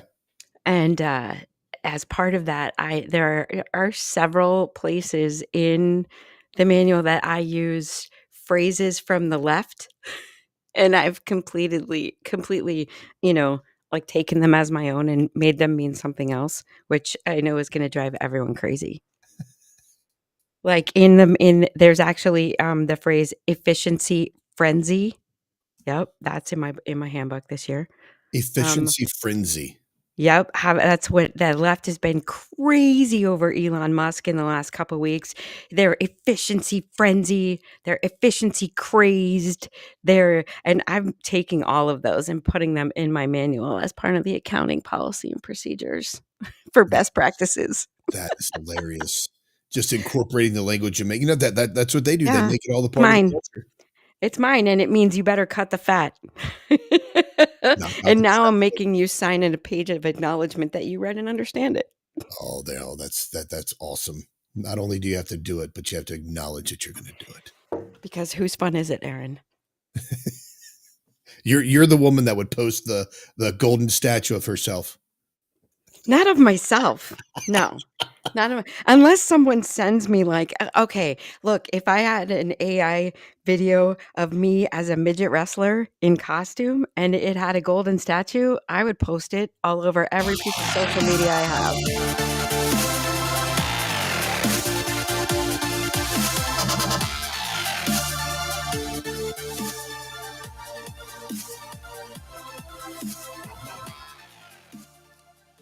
You heard it, ladies and gentlemen. If you were listening during the break, Erica said that if there's an AI video of her as a midget wrestler, she's going to post it all over the place. So somebody out there has to create that. Somebody has to create that. So when we went to the break, this is one of the things we always try to point out during Bad Theology. One of the things that annoys the snot out of me is that you'll pull up these church services and they'll be doing a sermon series based on the Grinch. Now, can you use movies and pop culture as reference points to kind of get attention. Yes, absolutely. But we posted a video up around Christmas time, and it was a pastor that recreated the scene of John McClane in the air conditioning duct at the Nakatomi Plaza on Christmas Eve. And he was crawling through and was like, oh, come down to the coast, have a few laughs. And then he stops and he starts talking about how John McClane is like Jesus and Die Hard is about family and it's about Christmas and all this. And then he crawls out the other end of it and he lights up a cigarette in church. Okay. Now, I remember that. Yeah. What's that? I remember that. Yeah. And people are like, oh, that's awesome. Oh my gosh, he's so cool. No, it's not cool. It's not cool for a couple of different reasons, because that the people in the audience that are coming to church, they're not coming so that they can see pop culture references or recreations of their favorite scenes from movies. You know, people are coming to church because they are coming for an encounter with their creator, to worship Christ in a corporate setting and to give him the honor that's due to him. And then the sermon, you do public reading of scripture, you do songs and hymns and spiritual songs to uplift and worship Christ. And then you hear a message from the pulpit, which is to challenge you and to teach you and to instruct you on how we're supposed to live godly lives in Christ Jesus. You're not coming there so that you can have a hokey sermon about something going on in the culture and how you could be a better John McClane. It has nothing to do with that. I don't even like when people are like the church is a hospital for sick people. No, it's not. The church is a place for corporate worship. Sinners get together and they worship Christ in a corporate setting. That's the purpose of church, to honor and uplift God. Okay. So when you go to church, you don't go there to hear, because how many people are sitting in the audience? And I hate Mother's Day services. I hate Father's Day services. I loathe entirely patriotic services or July 4th services, any of that stuff. I cannot stand it. I hate it because there's no place in church. Church is when you walk into the church, when you step foot into the narthex or the foyer or whatever it is at your church, you are crossing from the profane into the holy. It is different in there. It is a different place. So leave your politics behind. Leave your movie and pop culture references behind. Leave Kendrick Lamar in your car. Don't take it to church, because there's somebody sitting in that church who has lost everything in a house fire, or they've lost a loved one to cancer, or their child has just been diagnosed with a rare genetic disorder. And they are not there to find out how John McClane is like a Jesus figure. They are there to find comfort and solace in Christ. How do I get through this issue, right? That's not what they're there for.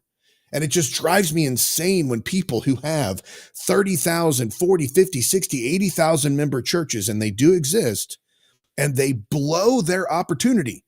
This is one of those places, I'm being 100% honest with that just drives me bonkers.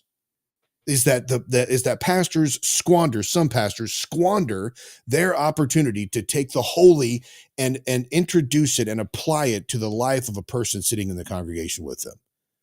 Why isn't it the job of the again, I'm going to say they're doing it wrong, but the job of the pastor should be to be evangelizing and preaching to the people who are coming, who need help, who do have the cancer, the loss, the fire. Those are the people that you should be speaking to, so that they go out and bring in other people to your church, not because you're playing Kendrick Lamar to attract people into the service. Right. Exactly. I want to go to a church because somebody I know, who I trust, who I think is a good Christian, says you should come to my church. Yeah. It isn't because I'm getting pancakes and bacon after the service on Sunday. And and I've told people that before about the church that we attend. I'm like, look, the music is okay. It is not the production that you're going to see at Hillsong or Elevation or these other places. I'm trying to think of the one out in California, but I can't think of Bethel. It's not that production, but it's made. It's purposely done like that. It is done so that your focal point is not who's singing. There are no special songs. I even hate announcements in church. It drives me crazy. I hate taking up offering. That's not what it's there for. Right. There was a guy one time, a woman came, when my dad was a minister of music, this woman came to my dad's office and she was like, I really think you need to put my son and more on the rotation, the special singing rotation. And my dad was like, he's on there just like everybody else is. And she was like, yeah, but he could really use the practice. And my dad's like, this is not practice. This is worship. Oh man, he was pissed. He can practice wherever he wants. Exactly. Right? But it's like, but they miss the point in that it's not about what draws you in, because as my grandfather always said, my papa, whatever you use to draw them in, you have to use to keep them there. So just broadcast Christ, preach Christ, and he will keep people. If he even says, if I be lifted up, I will draw all men to me. Our job is to lift up and point to Christ. And it is his job to draw people to him. So, but yeah, you're doing it wrong. Like you said, Erica, you're doing it wrong if you're making church about that pop culture reference, etc. Here's this. We have a little bit. Yeah, we have some time to stretch out on this. Well, yeah. I mean, are you pulling something up? I don't want to interrupt. No, please go ahead. Please. I just think there's no better. Look at how hard it is for some people to talk about God in public, right? It's really difficult. So if somebody's willing to tell you where they go to church, that says a lot. It does. And I wonder if the majority of that is because of the hokiness.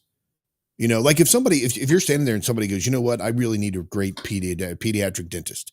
I'm really looking, people like, oh, my dentist, you know, my great with kids, awesome. Or, you know, where should I go for the best prices on lumber? What's a good local place? Like, oh, people will jump in and they'll throw out their ideas on where they think you should go. What's the best restaurant to eat? What's the best local place to go to? Oh, they'll have pictures of their food on their phone to show you. But somebody asks what church you go to, and they're like, what is the resistance? Yeah, why is that? So if you're willing to talk to me about it, I'm probably going to listen to what you like about it or what you're getting out of it. Because that's, you know, somewhat unusual. It's unfortunate, but it's somewhat unusual for somebody to be proud like that. Right. It is. And it does come along, excuse me. It does come a lot to do with that. It does have a lot to do with that. The fact that churches are, like Bree has gone to churches with friends. You know, she goes to a Christian school that is attached to a church, but not everybody that goes to that school goes to the church, like Bree being one of them. But she has visited other churches with other people, and she has been like, oh my gosh, you know, these churches, these places, they just, you know, there's so much that is just wrong. Like she went to one church one time, it was a youth service, and it was a Halloween service, and they had Leatherface.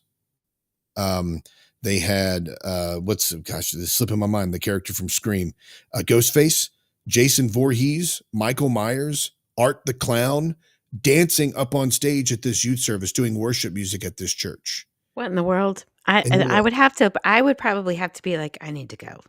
Like even as a teenager, although, you know, Bree probably shows a lot more restraint than I did as a teenager, I would say. She sometimes she does, sometimes she doesn't. Not with you, but in public, I'm sure. Oh yeah. Absolutely. Sometimes, mainly in public, she's pretty good. But for some reason, I'm trying to get, what is going on here? My Chrome is for some reason locked up here. Like I can't get my Chrome to do anything, so I can't pull up another story here. This is crazy. Hold on a second. Do you remember the subject of it? Well, it was a video that I was going to show, and it was about it was about speaking in tongues, and it was about how people are manipulated in churches, which, by the way, I did see this. You know what I can do here? I did see that, you know who TD Jakes is, right? Mm-hmm.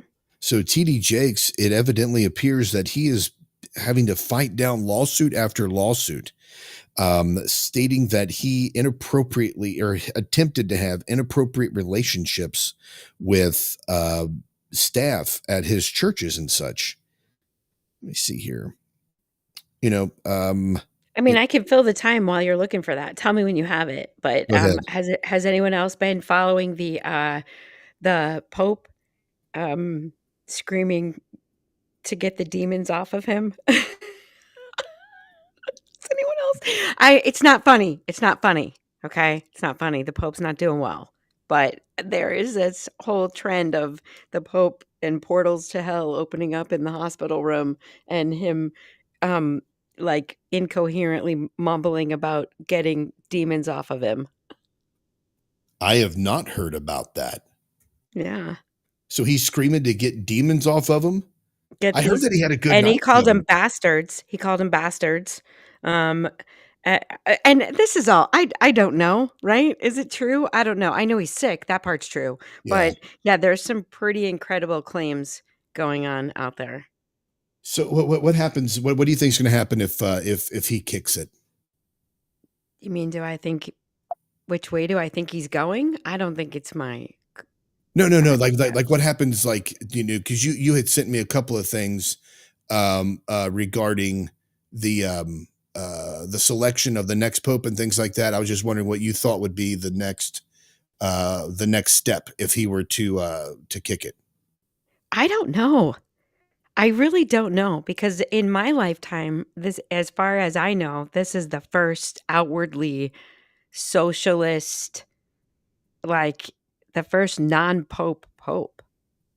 It like didn't follow Catholic doctrine at all, really, right? And I don't know where you go from here, because you crossed the line when you picked this pope. I mean, yeah, it hasn't been a good run here. So they need help. They need help. Their message is lost for sure to their own followers, to their own, congregations, not just to the world. Like, they're into some shady stuff, and they need to start persona non grata. Open up the doors, Vatican. They opened up those portals. Was it New Year's Day that they opened up those portals, and what was happening behind the doors there? Yeah. Oh, that Come was. on now, right? There's so I much. mean, we want to make fun of Pam Bondi. How about that debacle of a huge public ridiculousness going on at the Vatican? Come on, be better, people.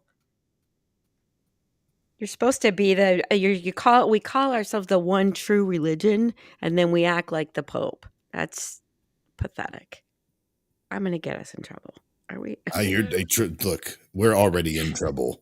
I stay in trouble. It's okay. I'm fine with it.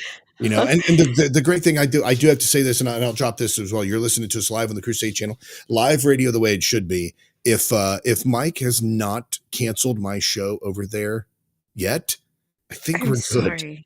I'm sorry. No, like last year was an interesting year for me, and I had a video that I wanted to pull up, and I'll just throw it up here because my computer's acting crazy, but I can't pull the video up. But I will talk about. There's a lot of things that came out of last year for me that have caused me to question. And you're talking about what we're looking at with the Pope and the Catholicism and such. I think that there's a lot of we're missing the boat when it comes to Christianity, period. And that is Catholicism, and that is Protestantism, especially Protestantism, because in Protestantism, there is no, in the Catholic Church, at least you have a catechism. You have the teachings of the Catholic Church. And for the most part, and I say for the most part, I'm trying to be as gracious as I can. For the most part, the churches will fall into line. You have some schisms. You have some people that are outside, the people that push the limits, Father James Martin, et cetera. Those guys that will say, no, we disagree with that, and they'll push against it and like that. But in Protestantism, anybody that picks up a Bible and opens it up can start a church. And although I love the fact that so many people have access to the Bible and to Bible studies, and now more than ever, there is so much out there, so much theology, so many things that people can be studying and researching, and I love that. There's also a huge detriment, because so many people can make up whatever they want and still try to maintain some semblance of credibility, and that is the thing that drives me bonkers, because unqualified people are standing behind the pulpit and answering and discussing things that that they have no business talking about. And, go ahead, please. You run into something when it comes to this that you don't have in other, I mean, I don't want to say professions, because I guess it's more of a calling or supposed to be when you go into that. But isn't anything? I mean, if you want to be a brain surgeon, that's your calling. If you want to, and any other specialty that you are given a certain amount of authority or power or influence, you have a body of work. You have successful surgeries. You've won your cases. You've proven your point. You've started your business. Right? You have a body of work. You have a portfolio that you can present as to why you should be an authority on this.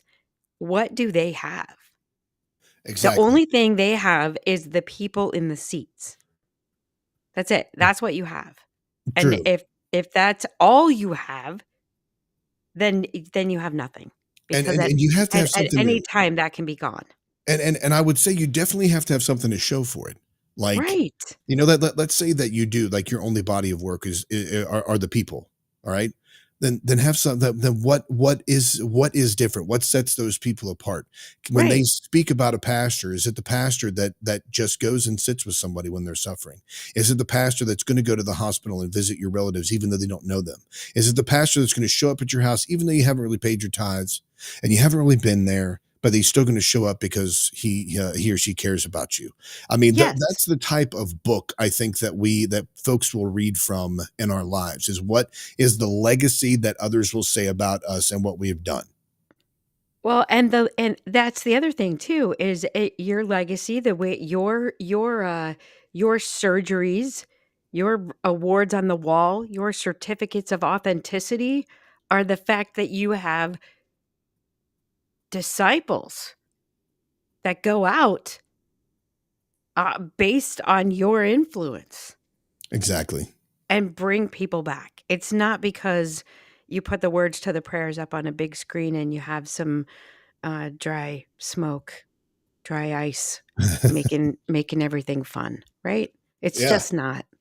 Jay Sparkle said in the chat, she said on the flip, talking about your conversation, Eric, when you were talking about the church, she said on the flip side, for the same reason, how many people would ask another about their church? True. Very true. I mean, I do, but that's just because it's my journey. That's my journey. But I don't know. I not a lot. I think people are often surprised if I ask that question. Yeah. I mean, I am to the point now where there's a lot of things I'm just like, you know what, I can't do that anymore. And it's a struggle. It's a struggle. Like, I haven't fully revealed everything that I'm going through as far as like my spiritual and emotional state. But like there's last year's events and other things that have happened since then. You kind of like, you open your eyes to other things because you blindly see it through a lens of evangelicalism. Now you're looking at, you're challenging and asking questions on that. Timmy says here, I want to know that there is life after death, and our flesh only has a finite time here. So try to live a good life and use what the Lord has given us while in this present world. Here is this is a message, and that's something I've been researching and looking into. This is a message from a pastor. Let's see what he has to say. Well, there are some people who believe that if others have not said the magical prayer, God's going to send them to hell. And there are others who believe that if someone is a kind and gentle, loving, compassionate individual for their entire life, but they're of the wrong religion, God's going to send them to hell. Now, any rational and reasonable person would recognize, A, that these are not crimes, right? Right? Okay, good. I'm glad you're with us. These are not crimes and surely not deserving of a week or a month of torment, let alone eternity of torment? That is not reasonable. That's not appropriate. That would be an overreaction. An overreaction, as if God has low self-esteem, as if God needs to feel superior by pushing us as people down. Now, if we believe that God's self-esteem is that low, if we believe that God has these kind of problems, well, that's not the God I believe in. And I would say that we're not worshiping Almighty God, we're worshiping an idea that we created. Interesting.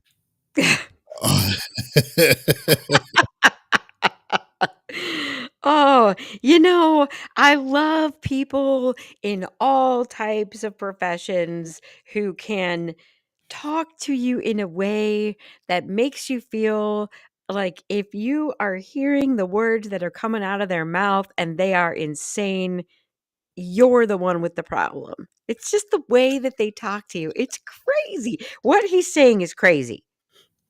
What he's saying is crazy. Okay, give me your opinion, because I am honestly that this is an open dialogue about this. That I am genuine, and I'm not fighting for either position. This is one of those things that last year that I really started looking into and reading about, kind of on the back burner on a lot of these situations. But something the idea for those folks is universalism. But go ahead with your idea. I'm very interested to hear what you have to say about this, Erica. I didn't like the implication that we're equals. Right? Like as if God has self-esteem. What? God doesn't have self-esteem. Oh, He doesn't need it. Interesting, yeah. Why does God need self-esteem? He is. I am the one. Why? There's no self-esteem there. Self-esteem is a human thing. Dogs can't have, animals can't have conscious thought. They can't have self-esteem. So God Animals don't have self-esteem. If you shave your cat, it's not walking around mad at you because the other cats are laughing at it. It's not happening. Okay. I just don't, that confuses me. You're trying that it's humanizing someone or something that's beyond human comprehension. And to try to make it out as something that has self-esteem and disappointment and depression and happiness and, like the only reason you describe God as having furious anger is of having to use words to make the human mind understand it. Yeah. I don't know. Yeah, a lot of people call that the anthropomorphism of God, where God is made like one of us, and in a lot of ways, there's scriptures in the Bible that do express that God has these types of characteristics. You have the immutable characteristics of God and the mutable characteristics of God. The immutable characteristics of God are those that he cannot share with people. But the mutable characteristics are those that he can: love, anger, jealousy, wrath, etc. Those are emotions that we can actually have with him, can share with him. The immutable characteristics such as omnipotence, omniscience, omnipresence, those are the characteristics about God that we don't have. But in a way, it's almost like explaining physics to a grasshopper. They don't, the grasshopper's not going to get anything that you're saying because it's wholly other. But if the veil wasn't torn, if there wasn't a break in the communication, that's why God made language. Because if there wasn't something or a means of communication between God and humanity, then we wouldn't even know, we wouldn't even be able to comprehend that there is a God of any kind. But to anthropomorph, but what you said there was really good, because now his point there, he what you try to do is you try to connect it to something that people can agree on, and it's almost like you're controlling the conversation. And I don't think that it has to do with God's self-esteem.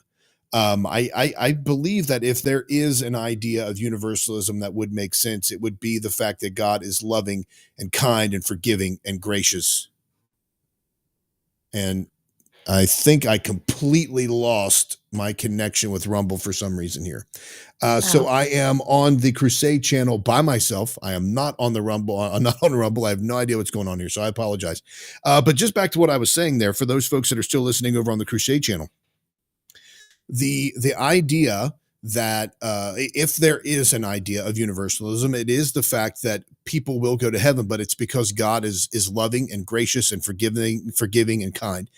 The objection to that would be the fact that God is just, that there has to be a punishment for the sins or the wrongdoings that someone has committed. And in this case, that would be through, some people would believe through purgatory, or it would be through some type of purification process whereby that person is purified of their sins, forgiven of their sins, or paying back for their sins. Now, that is insulting to a lot of people. And it is insulting to a lot of people because they think that there is a sense of justice which is denied. And with that in mind, in order for us to comprehend that there's justice, we have to think that that person's going to pay. But when you look at the fact that Christ paid it all, and if he is the one that paid our sin debt to God through his sacrifice, then what is the difference between my quoty fingers prayer and that of the person who has not acknowledged? And I know there's a lot of different disagreement. I'm not arguing for it. I'm just arguing the position, telling you the position that it is. And I'm also messaging really Erica so that she knows and does not think that I just hung up on her because we were disagreeing a lot today on stuff. That happens. I love being on the show and I love having it. All right, just a couple minutes left here, folks. And if I could, just continue to encourage y'all. I really appreciate the fact that you all are listening. There's several people, of course, in the Crusader Stadium chat room. There are also several people that are over here on that were in Rumble with me. And because they're hanging out in Rumble, it means a lot that people would take their Saturdays and they would hang out with us and they would listen to us talk and in some cases disagree on things. But it really does mean a lot that everybody's listening and hanging out with us. So I'm going to be bold and ask you, would you consider subscribing to the Substack? Just head on over to aaronbarker.substack.com. You can subscribe there. You will get listener generated podcasts. I'm sorry, subscriber only podcasts. You will get subscriber only chats, Q&As, lives, and you will get subscriber only notifications and products that are coming out on the breakdown as those formulate. Now, the name of the new show right now, the working title is The Breakdown. But we are, I'm thinking and trying to think of some other names, some other things to call that, to kind of encapsulate the fullness of what it is that we're going to be talking about. Because we do talk about a lot of different topics on the Saturday show, but on that show, we want to go deep diving into some topics and get down into the nitty gritty of things like universalism and of things like conspiracy theories and paranormal experiences, etc. All of that's coming up. So folks, go to aaronbarker.substack.com and subscribe there. Also, don't forget to go to crusadechannel.com and subscribe to Mike Church's YouTube channel every day. And until next time, make Christ supremely valuable.